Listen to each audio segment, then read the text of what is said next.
Good morning guys, Teacher A here and welcome to Gurong Pinoy sa Amerika. So for today, ang lesson natin ay continuation ng ating mean median mode na lesson ng 7th grade. But for today, sasagutan natin ang learning task number 2 sa inyong module. So simulan na natin. Okay, given number 1, we have 3, 4, 5, 6, and 7 na kung saan ika-calculate natin yung mean, median, and mode. So, isa-isahin muna natin. Let's solve for the mean. Again, kapag sinabing mean, iyan yung average, which means, i-add lang natin lahat ng numbers. So, we have 3 plus 4 plus 5 plus 6 plus 7, and then, i-divide kung ilan sila. 1, 2, 3, 4, 5. So, 5 ang given na numbers. So, adding yung nasa taas, 3 plus 4 plus 5 plus 6 plus 7, that will give us 25 divided by 5. So, 25 divided by 5, therefore, ang ating mean or ang average ng given na numbers ay 5. There. So, nakuha na natin yung ating mean. Next. Solve naman natin ang ating median. So, kapag sinabing median ulit, median. So, kapag sinabing median, iyon yung panggitnang number, middle number. So, since ang given natin ay naka-arrange na siya from highest to lowest, we have 3, 4, 5, 6, 7. I-rewrite ko lang yung 3 para malinaw. There. At meron tayong 5 number. Therefore, yung panggitnang number ay ang pangatlo. So, ito yung panggitnang number. Kasi merong dalawa sa left, merong dalawa sa right. So, therefore, ang median sa given na set ng numbers ay 5. Same ng kanyang mean. And the last one ay mode. So, kapag sinabing mode, ito uli yung number na laging lumalabas, na inuulit sa given na set. So, we have here 3, 4, 5, 6, 7. May naulit ba? Iyon yung most occurring number sa given na set. May naulit? So, walang naulit. So, therefore, masasabi natin sa number 1, there is no mode. Wala siyang mode kasi wala namang naulit na number. Ganun lang siya kasimple. Let's move on sa number 2. So, yung number 2 given, we have 3, 4, 5, 6, 7, 7. So, kunin muna natin yung ating mean or yung ating average. So, mean is equal to, i-add natin lahat ng numbers. We have 3 plus 4 plus 5 plus 6 plus 7 plus 7. And then, i-divide kung ilan sila. 1, 2, 3, 4, 5, 6. So, meron tayong 6 na numbers. So, i-add natin yung nasa taas. So, that will give us... So, number 2, ang given ay 3, 4, 5, 6, 7, 7. Kunin muna natin ang ating mean or yung ating average. So, mean is equal to, i-add yung mga numbers.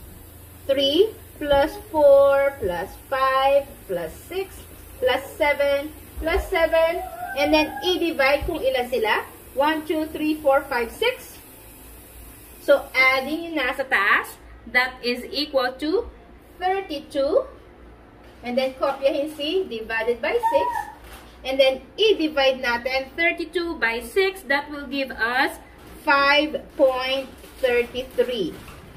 So, therefore, ang mean dito sa set of numbers na to, yung average na ay 5.33. Okay? Next, yung ating median or yung ating middle number. So, median. So, since naka-arrange na siya, o kopyahin ko lang, we have 3, 4, 5, 6, 7, 7. Kunin natin yung gitna. 6 yung given na numbers. Even number siya. Therefore, dalawa ang nasa gitna niya. Ano yung nasa gitna? That is 5 and 6. So, para makuha yung median, ay i-add natin yung dalawang nasa gitna. So, 5 plus 6 divided by 2. So, 5 plus 6 ay 11 divided by 2. Therefore, ang ating median ay 5.5. So, yung middle number, yung gitna ng 5 and 6 ay 5.5. So, ganun lang kasimple. Next, ang ating mode. So, kapag sinabing mode, ito yung most occurring number, yung pinakamadaming beses na naulit sa set ng numbers. So, kung mapapansin nyo, ang 7 lang yung twice na naulit. So, therefore, si 7 ang ating mode. Kasi si 3, si 4, si 5, and si 6 ay isang beses lang nag-appear. Unlike si 7, dalawang beses siya. Okay? Next, punta na tayo sa number 3. So, yung given number 3, we have 5, 6, 3, 4, 5, 1, 4. So, simulan natin ulit sa ating mean or yung average. So, in solving for sa ating mean, i-add natin lahat ng numbers. 5 plus 6 plus 3 plus 4 plus 5 plus 1 plus 4. Then, i-divide natin kung ilan yung ating in-add. 1, 2, 3, 4, 5, 6, 7. So, divided by 7. So, i-add natin yung mga numbers. That will give us 28. Then, over or divided by 7. I-divide natin to. 28 divided by 7. That is equal to 4. So, therefore, yung mean dito sa set of numbers, yung average ay 4. And then, solve natin yung median or yung middle number. Median. So, since ang given natin ay hindi pa naka-arrange, i-rearrange natin siya either from lowest to highest or highest to lowest.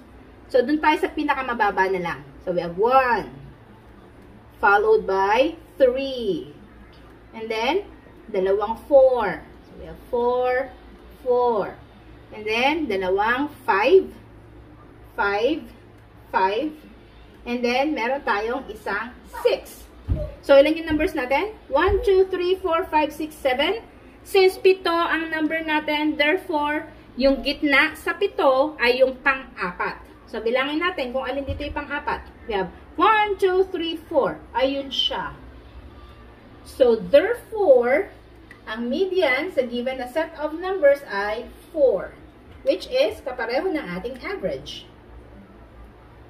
And yung last, ang ating mode or most occurring number, yung pinakamaraming beses na ulit, i-check natin yung given natin. So, si 1, si 3, si 6, parang isang beses lang lumabas sa set ng numbers. Si 4 at saka si 5, pareho silang tig-dalawang beses. So, since pareho silang tig-dalawa, therefore, silang dalawa yung ating mode. 4 and 5. Yan. So, ang ating given ay bimodal. Kasi dalawa yung ating mode. Okay? Next, punta na tayo sa last number. Number 4. So, para sa ating last number, ito ay word problem which says, get the average of a particular grade 10 learner whose grades are as follows. So, yung subject niya, we have Filipino, 90 ang kanyang grade. English is 91. Math, 90. Science, 90. AP, 93. ESP, hindi ko alam kung ni ESP. That's 94. TLE, 91. MAPE is 92. So, i-check natin yung question mismo. Get the average. So, when we say average, we are looking for the mean. So, mean lang ang pinapasolve sa atin. Tapos, eto yung mga numbers na kukunin natin yung average. Ito yung set of numbers natin. So, in getting the mean, i-add natin to. We have 90 plus 91 plus 90 plus isa pang 90 plus 93 plus 94 plus 91 plus 92 divided by ilan sila? 1, 2, 3, 4, 5, 6, 7, 8. 8 subjects. Ang tataas ng grades niya, sabi sa, ewan ko kung saan ko napanood yun, sana all. Taas ng grades. Anyways, so solve na natin to.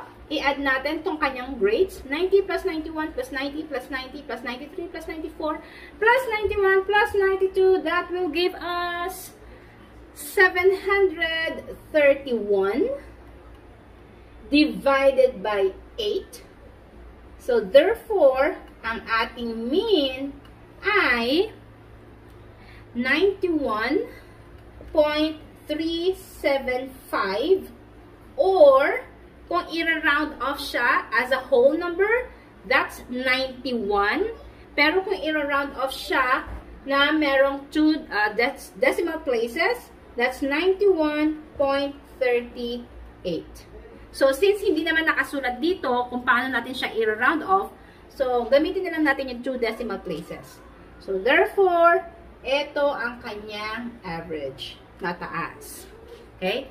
So, kung natuto kayo sa ating lesson, kung nakatulong to sa inyong module, kindly give me a like para i-share to na YouTube sa iba. That's all for today. See you on my next video. Paalam!